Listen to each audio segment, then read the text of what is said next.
Welcome back to a very special victory edition of the Goonery. The Chicago Bears, fresh off the heels of a 12-10 Monday night victory against the Minnesota Vikings. And Brandon, that may have been the worst Bears game I've watched all year. And that's saying a lot, by the way. Yeah. You know, 12-10, no touchdowns scored. Very well could have and should have been a defensive touchdown, but that's I think I would have been more upset if they won that way than if they, Probably. oddly enough. And people, a narrative I've been seeing online a lot the past few weeks is that Justin Fields has not been able to win a close game. He can't lead a fourth quarter comeback. He in the fourth quarter he collapses, which for all intents and purposes, that is a very valid argument up to this point. Mm-hmm. And it looked like it was going to happen again this past week. And they were still able to squeak one out. I want to give a shout out to, I can't believe I'm doing this, Matt Eberflus. This defense really, seemingly the last couple of weeks, has started to play a little bit better. I don't know if we can blame that on Josh Dobbs coming back to earth or what, but you've seen some improvements on the defensive side of the football, at least. Call me stubborn. I am not going to give him the credit. You know why? Because I'm not Matt Eberflus owes Phil Snow his life at this point. Because if it was solely just Matt Eberflus running that defense, it would be the same things you were seeing early in the season. And granted, this is a lot to do with the team being more healthy and them playing more and more time together, because going into the season, there was some injuries on defense that did not allow for everyone to play together to gain that cohesion. So, but what you did see in that game, the youth. Gervon Dexter has turned into a way better pass rusher than he was when he first came in. Mm-hmm. Zach Pickens is improving. And Ryan Poles called Montez Sweat a multiplier. And you see the effect. Oh, you've seen it already. Anytime he's on the field. And I want to ask the people that were so uptight about losing a second-round pick that you have absolutely no clue what that second-round pick was going to turn out to be, or it could be. Are you going to change your mind? Or are you happy now? The Bears addressed probably the biggest need on the team. Who cares if they use the second-round pick? This is not Chase Claypool, y'all. I know y'all got the flashbacks. This is not Chase Claypool. So if the quicker that everyone gets over the fact that you gave up a second round, the more you'll appreciate what Montez Sweat has brought to this defense, because it has been a night and day difference since he's been there. And he's only going to continue to get better in this defense. I mean, with more familiarity with the system, more familiarity with the tendencies on how everyone else plays around him, you're going to continue to see improvements. And this was by far and away the best performance he's had as a Bear. And I don't even really think it's comparable. And I mean, you're seeing the impacts at all levels of the defense too. The linebacker core has looked a lot better. The defensive backs have looked a lot better. And I can't believe I'm saying this. I never thought we'd be saying this. Is Kyler Gordon is he good? I thought something crazy was about to happen, but I saw that with your face, because we've dumped on Kyler Gordon a lot on this show. Oh yeah, a lot. And he was one of the guys that I never want to give up on, because I agree. No matter how many struggles he had, you knew something was there. He has the intangibles to be a really good cornerback. It was just a matter of being on the field consistently, because if we think back to it, week one, he got hurt, and that kind of like stunted his growth. But you see, when he's on the field, it is a very big difference in the secondary. So I think that's one of the most underrated things about this team that we don't really talk about very much is the fact that Jalen Johnson, Lord willing, the Bears pay him. But then you got the building blocks. Tyreek Stevenson had the best game of his career against the Lions.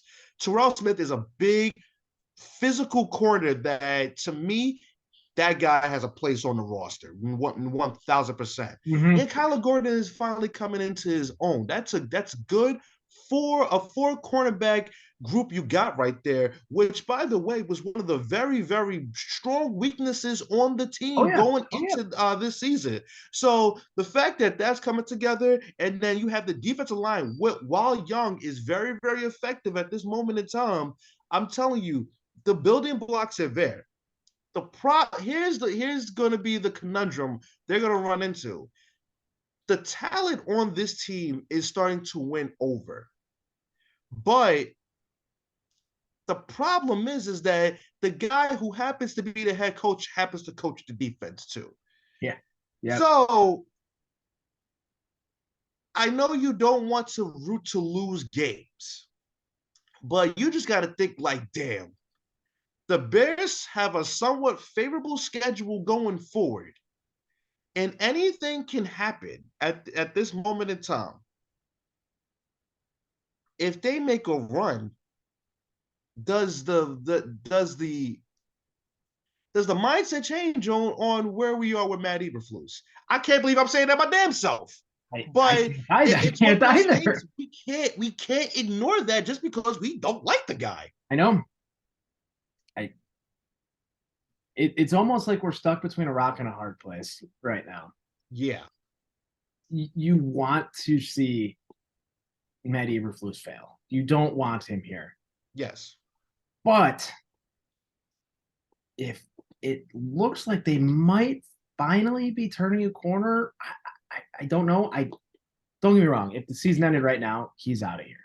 He's out of here, and I want him nowhere near this franchise. But we know how the Bears operate. He's not being fired in season. He's not. So he has the rest of the year, unfortunately, to prove himself. Yeah. And what I can see happening is if they end up going on a little bit of run here, winning a couple games, they stay competitive, Eberflus is going to be keeping that job. And guess what? You know what's going to be happening? Luke Getsy's gone. Yep. You took the words right out of my mouth because there's the scapegoat. Because if they keep winning games, it's because his defense has turned it around. I was just about to make that point. Because I've watched a lot of football in my life. I've seen a lot of poorly called games in my life. You want to talk about a guy that is so purposely sabotaging one quarterback, it's Luke Getsy. It is absolutely a joke how he called that game. And I don't understand the angle here because if you don't want to fire coaches in season, sure. I don't agree with it, but whatever. But why does that reign the same for a coordinator? Luke Getsy has got to be one of the most brain dead, garbage head coaches I have ever seen. And the fact that he lucked into a job because he was on the staff where Aaron Rodgers won an MVP. See, this is why we have to be very, very careful about whose chips we put into the table because we say, oh, he coached Aaron Rodgers. Yeah, let's get him onto the team. Oh, because I'm sure Aaron Rodgers really required a lot of coaching. Yeah, totally. But you want to know how similar I should have saw the writing on the wall here because correct me if I'm wrong, when the Bears hired Matt Nagy wasn't calling offensive plays. He was not. So we fell into the same mistake, and now we were so close to getting the same result because we saw with Mitchell Trubisky, he failed under Matt Nagy. And a lot of that had to do with Matt Nagy's just his arrogance to, want to have him succeed and want to see what he does good. Instead, he wanted to be the reason why he looked good. He wanted him to run his system. And now we're seeing the same thing with Luke Getsy, but now Fields pushed back on that because if you tell me that the moment where Justin Fields said it may be a coaching issue, that Lou Getzey did take that personal, I will show you a liar. In a minute I'll show you a liar. These coaches are very, very sensitive to stuff like that. And the fact of the matter is they shouldn't be, because the results aren't coming. So it can't just be a player issue. It has to be both sides. And they don't see it that way. He certainly doesn't see it that way. So I'm just going to be happy when he's going to be gone. And I know a lot of people are discussing what they're going to do with Justin Fields in the offseason. And the fact of the matter is, the football people aren't stupid. We may think they are sometimes, but they're not stupid. So when you see the play on the field, Ryan Post has got to be like, maybe we have something cooking on defense, but what if offensively we can fix something? We can fix this and that. But the pundits don't see that. They just see a guy who's got this record, this many passing yards, this many completions, or this many attempts. They're not telling the whole story. But if you watch, because mind you, these are pundits. Obviously, it's easy for us. We're fans. We're going to watch our football team. But for the pundits that will sit there and analyze and just look at the statistics rather than the context, that's where we're going to go wrong in saying that it should be a no-brainer that the Bears should move on and draft a quarterback, when in reality, it should not be that easy when you see what's been going on since the start of the season. Yeah, and I'll be honest. Both of us on the show have been staunch Justin Fields backers throughout the entire process. This past week is the first time I think I started to waver. And I know that it is likely due to the coaching and the game plan that Luke Getzey has put out for this team, and I fully acknowledge that. But man, it was rough to watch at times. I mean, it was. Yeah. He's not turning over the football interception-wise, Justin Fields. Yeah. He's having a hard time holding on to the football just in terms of fumbling. He's a fumbling issue. He needs to go to the Tiki Barber Academy that we've seen guys go to. It's been rough these past few weeks.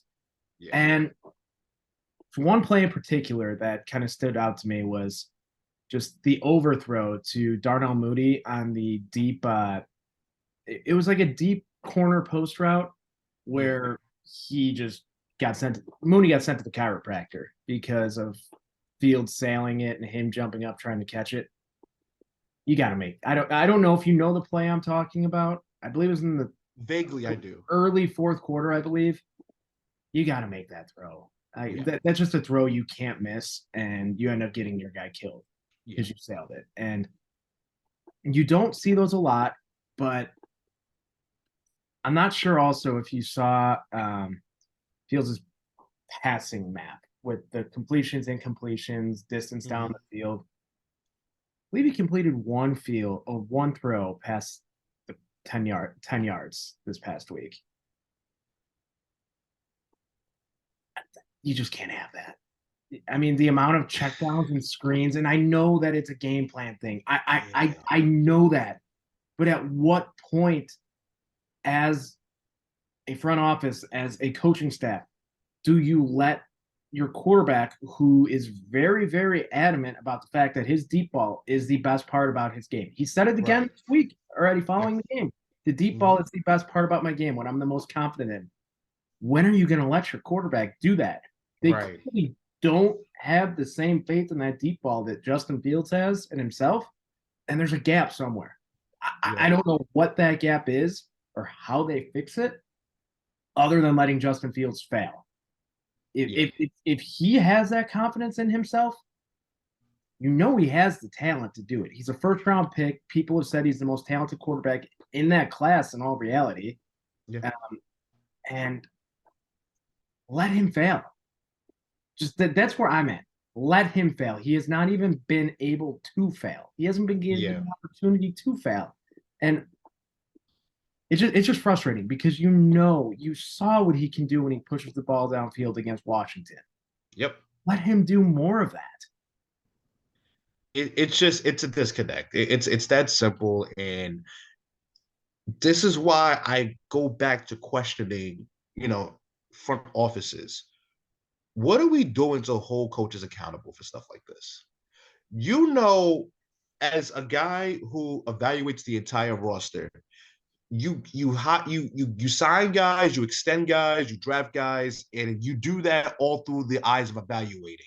So when you know that this is something that he does well, pull the coordinator to the side, say, hey, why aren't we doing this much? I looked at the analytics. Why aren't we doing this more if that is what this player does best? I don't understand it. I don't know. I don't know what kind of conversations take place. But and again, I think I made this point. I think a show ago.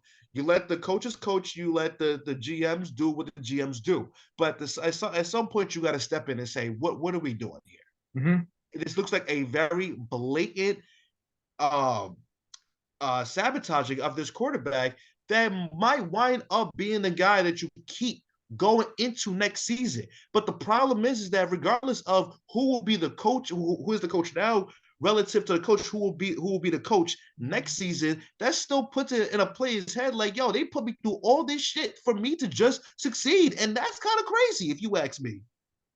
Yeah, yeah, and it's just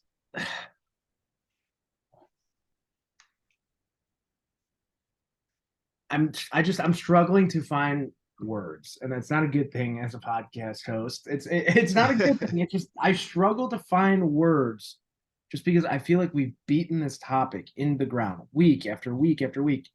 Not Literally. just us on this show. Everyone, the discourse across the board is consistent that you need to let Justin Fields fail. Yeah. And a unique thing that I've kind of thought about is that Justin Fields is at his best when he's able to push the ball down the field. He's able to get outside the pocket, move around, roll out. When he's able to use his athleticism and his arm strength in one, he truly is a dual threat. The Bears, I've seen a lot of people the last few days pining for the fact that it's time. It's time to move on from Fields. Caleb Williams, first overall. That's what we need to do. Mm-hmm. Caleb Williams has elite arm talent. Don't get me wrong. But he's also another guy who's at his best that when the plays break down and he's able to roll out and create for himself, that's when he's at his best and he's elite. Mm-hmm. You don't trust a quarterback who's good doing that right now. I find it very hard to believe that this coaching staff, if they are still here, that's obviously a big if. Mm-hmm. What makes you think they're going to let him do that? That's a good point. That's a great point. I mean, we got to remember too. If Justin Fields is, I mean, because with that logic, Drake May would have to be the easy choice. I mean, let's be honest. No, you're right. You're right. And I mean, and Caleb Williams, he's going to run into the same issue that Justin Fields has. He's a guy who holds on to the ball very, very long too. He likes to let the play develop, and then he moves around. He does that. You think Lugetti's going to allow that if he's back next season? Absolutely not. He's going to change his whole game, and then from there, doomed. But just like that, doomed. But I want to ask you something because this is a question I've been mulling all week. But let's just in a scenario, Justin Fields is going to remain the quarterback of the Chicago Bears. Mm-hmm. As it stands right now, the Bears have pick 1 and pick 4 for 2024. I would assume that the first pick will be Marvin Harrison Jr., correct? Yeah, I mean, Okay. Now, what would you do with that second pick?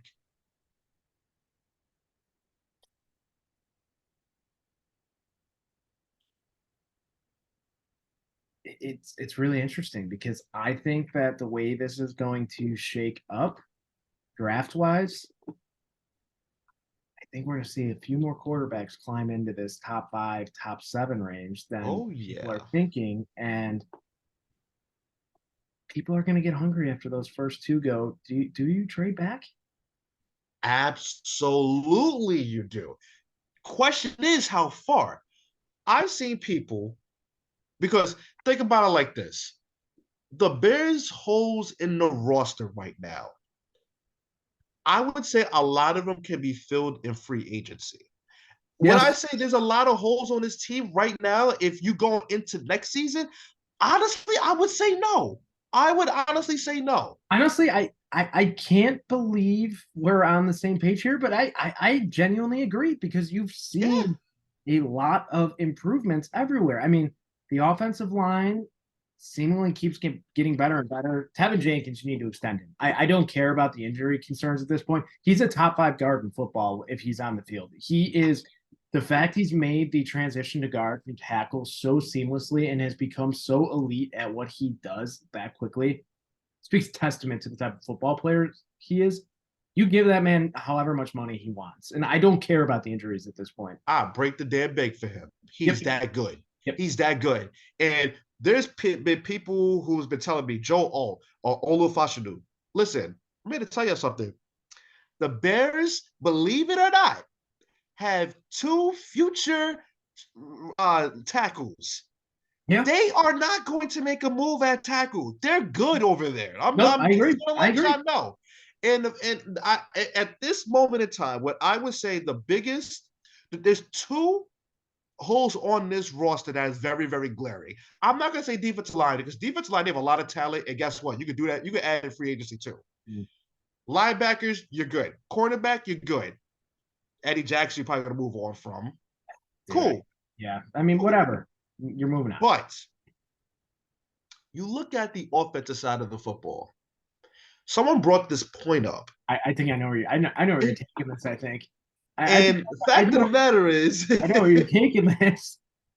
Fact of the matter is, my answer is yes. I think the answer would be Brock Bowers. Yep. I think it has to be. Listen, at the end of the day, Cole Kmet's a really good tight end. He's good. But Brock Bowers is a force multiplier if you put him on the other side.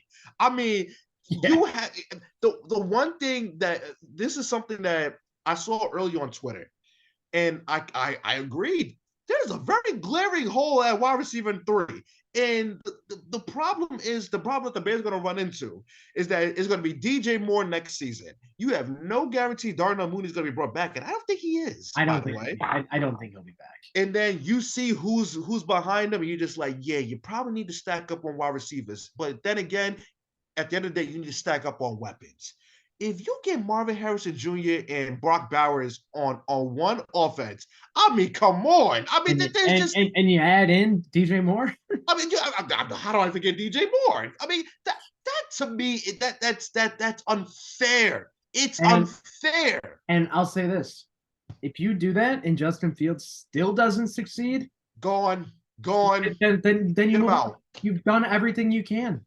You've done everything you can, and I'm glad you brought up the Brock Bowers point because I've been seeing that point circulating a lot, not a lot, but a little bit online the past couple of days, and people are saying, "Oh, well, that's a luxury type pick that the Bears can't afford to take right now." But it's like, to me.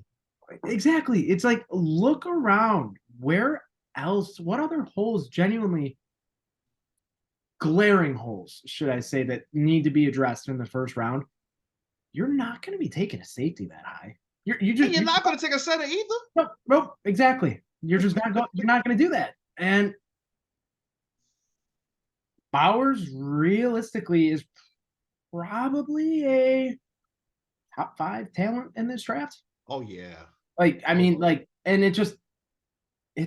And I'm sure teams are a little weary to take a tight end that early again after Kyle Pitts, but that just comes down to Arthur Smith not knowing how to utilize anyone on his team. He's a jackass. He can't coach.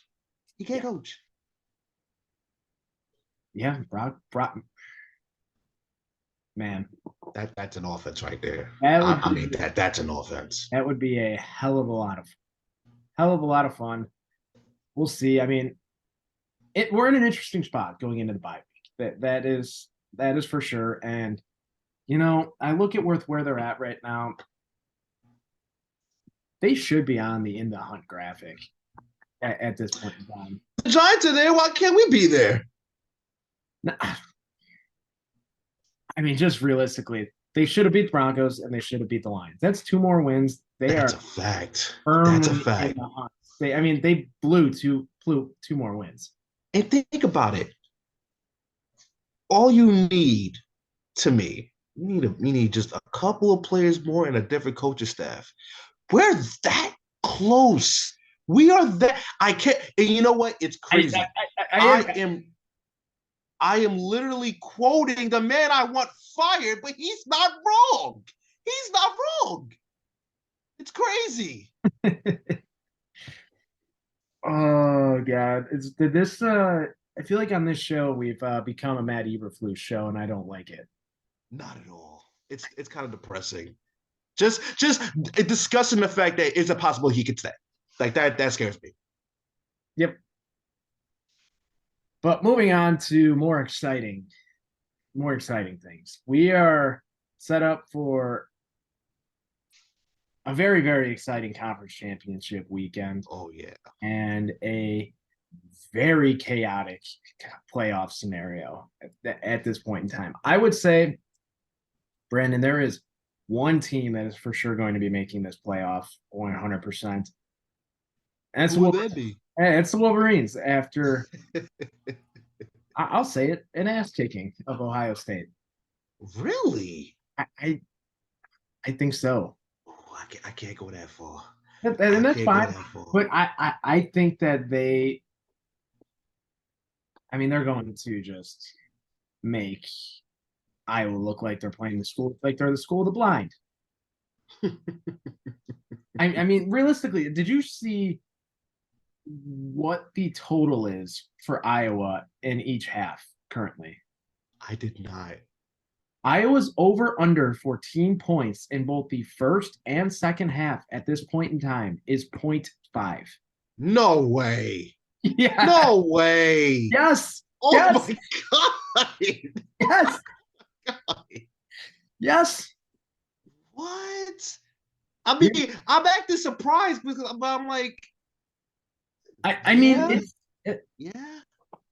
it's no, man. 0.5. I've never seen that before. Could you imagine if Iowa just had a competent offense? They'd be in this playoff discussion. Easily. And I'll go further than that. They'll be going undefeated into this game. Easily. The Big Ten West? I mean, they should be 11-1 right now. There is no doubt. I agree. They should be 11-1. 100%. And I mean, they should have. Yeah. I'm trying. Who else? I mean, Penn State. They wouldn't be undefeated. Let's not. They got their doors blown off. They lost 31-0. They should be 11-1. Yeah. Because they lost to Minnesota. It was okay. On the bullshit. Can't believe I'm saying this because to this day I've been. Oh yeah, no, he called for a fair catch. Due to my Iowa hate, but no, that they should be 11-1, and yeah. I think it's a testament to how good of a coach Kirk Ferentz is.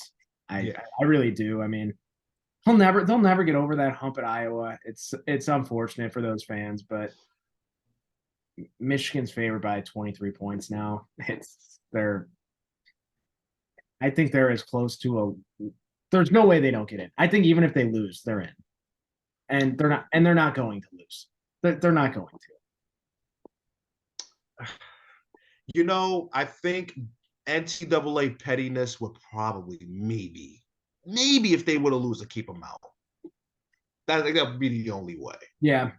I mean, that's fair. But I think that at this point in time, they are as close to a lock at making the playoff as you can be. So the next team I want to get into is Florida State, though. Mm-hmm. Florida State, Louisville, ACC championship. Florida State's undefeated. They lost Jordan Travis. They've looked like shit since Travis has gone out. They are very clearly not one of the top 4 teams in the country right now. But if they win, they have to be in. right? I mean, there's no scenario where they don't get to make the playoff, and it sucks from a fan perspective because that game's going to be dog water. Oh yeah. But you can't leave out an undefeated conference champion.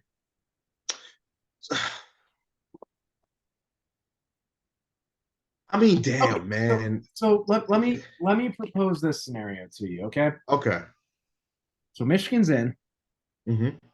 Alabama beats Georgia in a close, right? Okay. And Florida State wins. Washington Oh, Washington wins.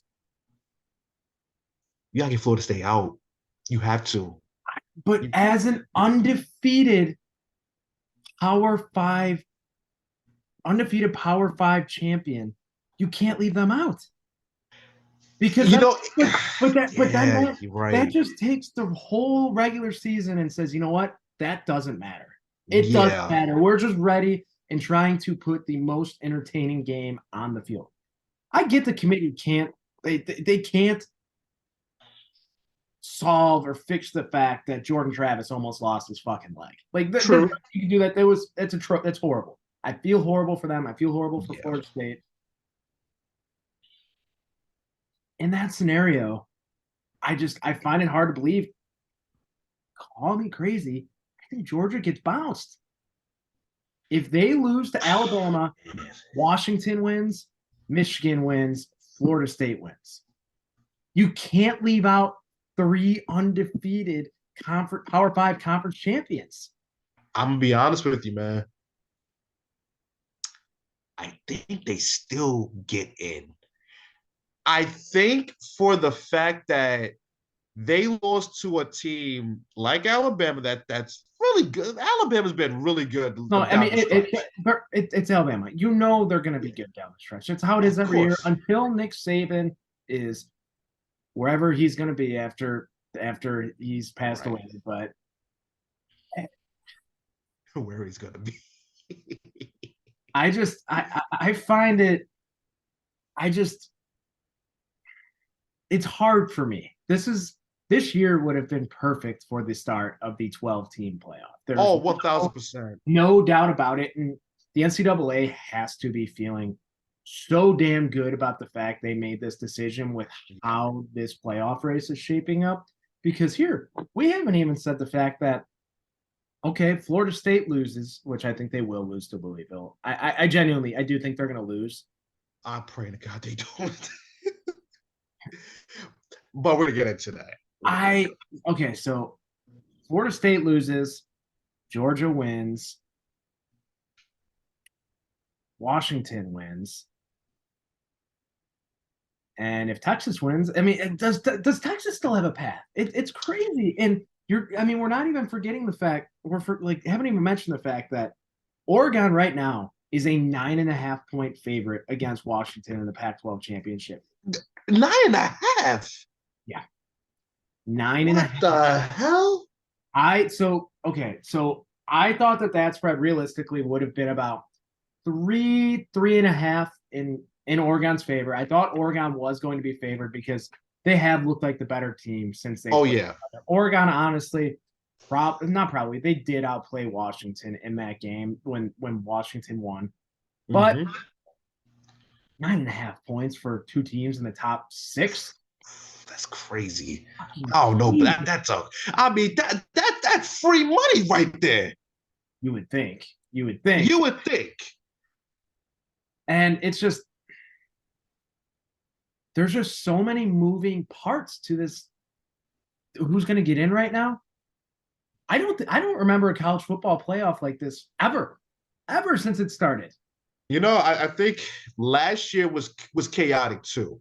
It was, but it was not this chaotic. Not this chaotic because we even mentioned Ohio State still has a path to make the playoffs. I mean, they do. That's the thing. But here's the thing. A lot has to happen, but they still have a path. Here's the thing, though. Let's just say Louisville beats Florida State. Yep. But Texas wins their conference championship. Mm-hmm. Do they jump Ohio State? I think so. They had to. I would think so. And then here, you want to get crazy with it? Alabama beats Georgia. Texas wins. Florida State loses. does Texas jump in over an SEC champion? They had to. Well, You see what I mean? because at that point you got to say, okay, who won the head-to-head because they did play. Yeah. So that would be crazy. That would be insane. Yeah. The script writers went off with this one, Brandon. They really The did. script writers took their pens and they dipped it in fire But you know what? I don't think they even hit the tip of the iceberg because the chaos really will come if both Texas and Florida State loses. But this is going to be a silly question, admittedly. If Washington has a close loss as a team that's undefeated, they have a close loss in the Pac-12 championship. Do they get in as a 4 with Florida State and Texas lose it? I would think so. I would think so, but they would. But I think it really depends on how the SEC championship goes in that case. I agree. Because if Georgia wins, I think that in that scenario Washington would get in. But if Alabama, it's going to be a fun weekend because there are so many different scenarios. I feel like Zach Galifianakis in The Hangover right now when he's counting cards at the blackjack table, just trying to piece together every possible scenario. And it's just, this is why the playoff is the perfect way for college football to go. And it's been, 10 years or so now? Yeah, and it took me a long time for me to buy into it. I know, same. And I am all the way in, and I can't wait for a 12-team playoff because when you eventually move to the 12-team playoff, you're gonna get your top 5 conference champs, right? Those are gonna be. I mean, they haven't come out and said this yet, but that's gonna happen. The conference champion is gonna get in. You're gonna have your Big Ten, SEC, ACC, Big 12, and I mean, are you going to have the conference of 2 with Oregon State and Washington State? I don't know what's going to happen with that. But I mean, like, I don't know, but hypothetically, we'll just say five conference champs, right? Mm-hmm. After that, you'll have your best group of 5 team. And then you will have just 6 other miscellaneous teams. And every team we've mentioned so far would be making the playoff. Yeah. And other than Iowa, I take that back. Iowa. No. If I gotta witness that, then I mean, shame on NCAA. But anyways, I will say that will be the only drop back to the 12-team playoff because it's kind of going to make the regular season kind of into a crapshoot. Just for the fact that you can, granted, no, but I think it's going to make that conference championship that much more important, I think. True, because that will be the difference between you being in the 12 rather than you just being out. Mm-hmm. That's going to be huge. It's just, I just think about the rivalry games and how they're going to, like Michigan, Ohio State. That was going to be the last of a dying breed what we saw on Saturday. Yep, no, you were correct. No, you're correct. And the Texas and the Oklahomas, the Georgias and the Alabamas and the LSUs, those type of games, like those games are going to be kind of crapshoots now because now, especially with the Big Ten, Michigan and Ohio State, they could play one week, they could play each other next week as well. So that's where it's going to lose kind of its luster. Like the rivalries are not going to matter as much unless you are one of those bubble teams. So it does have its pros, but the cons are there. But just saying how everything is playing out this year, I'm like, you know what? Maybe, just maybe, I kind of do like 12-team playoff. Yeah. So before we move on, Brandon, I have to ask, who's the 4 in your playoff going to be? Oh man, Georgia, Michigan, Oregon, Texas. Yeah, I mean, I'm not too far. For the sake of conversation, I will say Georgia, Michigan, Oregon, Washington. Listen. I can't believe I'm saying this. I'd rather play Oregon than Washington, no matter what the result is. Either way, I'll still be scared as hell. Yeah, yeah. We're in for one hell of a weekend. I will say that we are in for one hell of a weekend. But yeah, have to talk about it. We're in for one hell of a weekend this next weekend. We had ourselves one hell of a weekend as a wrestling fan. Oh yeah.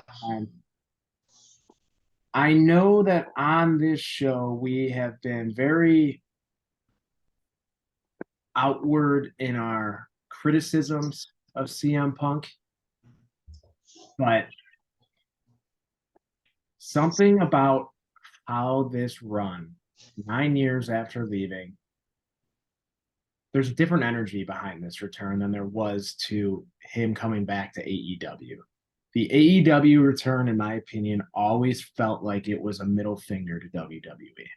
Absolutely. That's how I always felt about that AEW run. CM Punk seemingly never got along with anyone in AEW from the start. He comes out in Chicago. There was the rumors, obviously, Survivor Series at the Allstate Arena in Rosemont, a little north of Chicago. They opened up a couple more thousand seats. They changed the stage design. All the rumors were there that CM Punk might be returning. Cult of Personality hits. You have one of the loudest pops I've ever in my entire life. It took one day, and it is the most viewed social media clip in WWE history. Mm-hmm. You have people talking about the fact that Seth Rollins is aggravated. Is this a work? Is it a shoot? Like what? Like WWE leaning into it. Triple H doing the classic backstage picture with him posting on Twitter with the cash and hell is frozen over. I mean, it feels different. He seems reinvigorated, and he looks. This is gonna sound so corny. He looks like he's in the best shape of his entire fucking life, man. Absolutely. He looks like him and Randy Orton got the same prescription. If you're picking up down. You mean the animal Randy Orton? Yes, yes. but I use this analogy to describe his AEW run. So when you're in a relationship, you love your girl very, very much, but you still feel as though that there is more out there for you. You want to explore, you're young, you don't want to be tied down, so you just want to explore and just have fun. You want to be outside. And then you get outside and you absolutely hate everything that is outside. And you want to come on home. I will change. I will be a better boyfriend this time.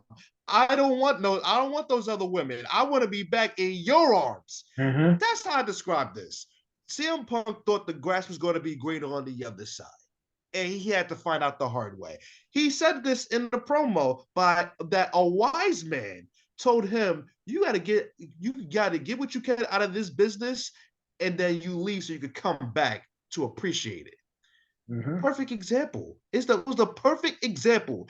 And the fact of the matter is this: we could be reading into this way too much, because in our hearts, regardless of how critical we have been of him, we are CM Punk fans.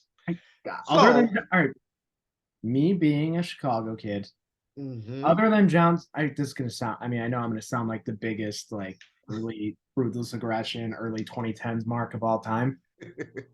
As a young kid, John Cena was always my favorite. Mm-hmm. And then CM Punk became my guy. As I got a little older, I'm like, holy shit, this is CM Punk. I'll never forget. I ended up going to Judgment Day 2009 at the Allstate, CM Punk Umaga for the IC title. It wasn't a great match, but at that moment, the pop that CM Punk got just for his entrance. I mean, at that point, CM Punk still really wasn't the CM Punk we all know. Yep. And I was like, all right, yeah, this point forward, CM Punk is him. Yep. Obviously, as I got older, came back. I stopped trying to be like a mark as much, I guess, as much as I want to say that. Came back to my Cena love, and CM Punk was kind of just like that. I'll say CM Punk was the one that got away. Yep. There was just so much left in the tank, and just the rug pulled out from underneath it, and he just wasn't happy. And I go back to the pipe bomb promo, Brandon, where this company is going to be better off when you're dead with Vince McMahon. Yep. And all it took was Vince getting bought out of all of his shares with the WWE. That is all it took for him to come back. The product has flipped so fast and so effectively. And who would have thought? Because all fans wanted for him to be gone, so they wanted. And all it took, and that's all it took. It literally, you are seeing results right away. Yeah. We said it the last episode. Well, no, we said it's off the air after the last episode. This is the best WWE's been in years. I mean, it is hitting on every single level. stride. Every level. Every SmackDown is lacking, but it will pick up. It's okay. Raw has been entertaining. NXT is let's tip their cap to Shawn Michaels. I mean, he's doing an incredible job over there. So when you look at that, it's the perfect situation for him to come back into. You don't have different voices in your ear telling you that you should be doing this, you're going to be doing this. Triple H brought back CM Punk not only because it's good business, but he knows that there are money matches to be had with CM Punk, with legitimate, maybe past or maybe prior, maybe current beef that he has. He knows there's money to be made. And truth be told, you wonder how CM Punk fits into this newer era of superstars and whatnot. But I do think he's going to serve the purpose of elevating them. And I don't think that's being talked about enough. We're talking about the Rollins match at WrestleMania potentially. Talking about him having a program with Roman Reigns. There's a lot of money to be had with him elevating the younger guys that are eventually going to come up and be stars in this business. And that's a win-win if you ask me. As long he doesn't start any damn trouble. Yep. And if the reports are true that there is a behavior clause in his contract, like I've been seeing on Twitter, so be it. And so be it. He said it best in his promo on Monday night. Now, granted, that promo left a lot to be desired, but whatever. But he was lying a lot, but it's okay. Yes, exactly. But I'm not here to make friends. I'm here to make money. That's it. Here's a thought. If they don't go the route of Punk and Rollins at WrestleMania, we saw him have a match not too long ago. Do we get Stone Cold and CM Punk? That thought crossed my mind. It really did. But I got to be honest with you. I love that idea. I don't think it will happen. But you know what I think will happen? I don't think that Rollins and Punk's had, because they're saying Rollins and Punk will happen at the Royal Rumble. I don't see that happening only because I don't see that happening at all. I think Punk will be occupied at the Royal Rumble. He'll be occupied winning the Royal Rumble this next year. Yeah, I think he's the clear Rumble favorite at this point.